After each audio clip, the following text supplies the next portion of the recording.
Scrolling through Instagram can be a pretty dangerous game when you're a watch collector. You stumble onto a watch you've never seen before, a brand you've never heard of, and that's it, you're down the rabbit hole. That's exactly what happened to me with this Hislon. I reached out to them because this watch is insane and I think you guys need to see it.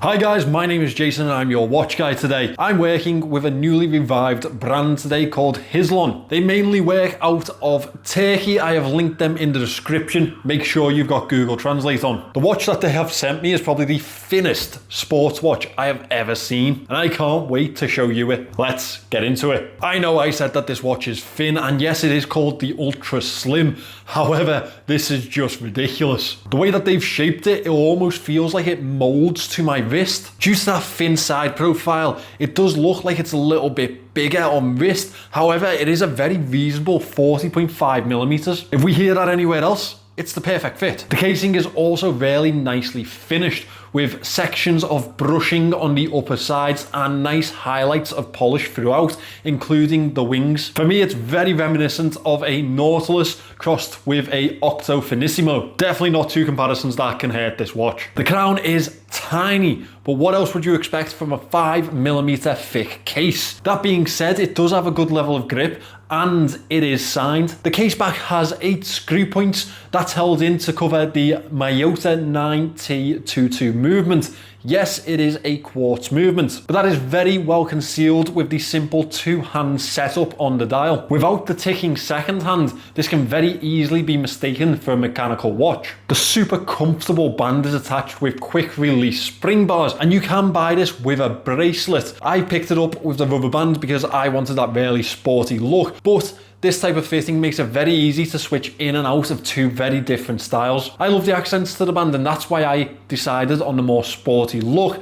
The Hislon logo is embedded with metal plates on the lower section of the strap, and I think that gives a really premium, almost luxury type of look to the band overall, even if it is a $250 piece. It is a sapphire crystal which is highlighted on the dial itself. It, however, does not have any anti-reflective coating to it, which is a little bit of a shame because the texture on the dial is really aesthetically pleasing and it can be lost slightly in certain lighting situations. There are a lot of high polish accents to this dial, including the elongated batons, which definitely serve the purpose of drawing your eyes into the center of the dial. We have dual batons at 12 o'clock and singular throughout the rest of the piece. I do really think that they bridge that negative space really well. They are applied to the dial and they do highlight that Dauphine high polished handset very nicely. The other markings to the dial are printed, including that Hislon logo, which does kind of remind me of a high-end hotel logo. I don't think that's a bad thing. It's just something that came to mind when I was thinking of it. Either side of the 6 o'clock is the ultra slim model print, and honestly, that is very fitting here. This watch really does remind me of the Kate Moss skit on Family Guy. For reference, I'll insert it. Oh, there's Kate Moss. Where? I don't see her.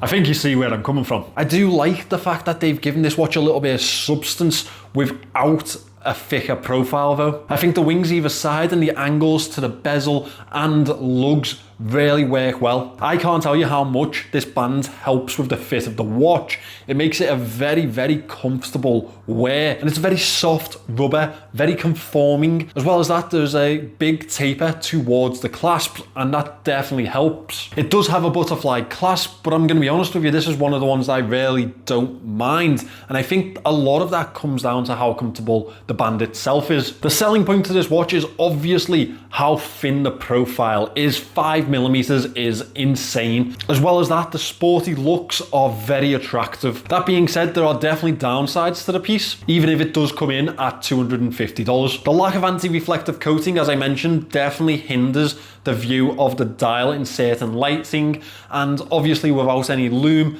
that is going to be a little bit of a problem for some of us. The texture of the dial is absolutely lovely, and obviously that's something that you want to be able to see in every light. It does only have a 30-meter water resistance, so definitely think twice about taking this into any sort of water situation, into the shower, or even when you're washing the dishes. Finally, I know a lot of people at $250 are going to be questioning this piece. The reason that I decided that I wanted to review one is because I thought that was a really sporty piece.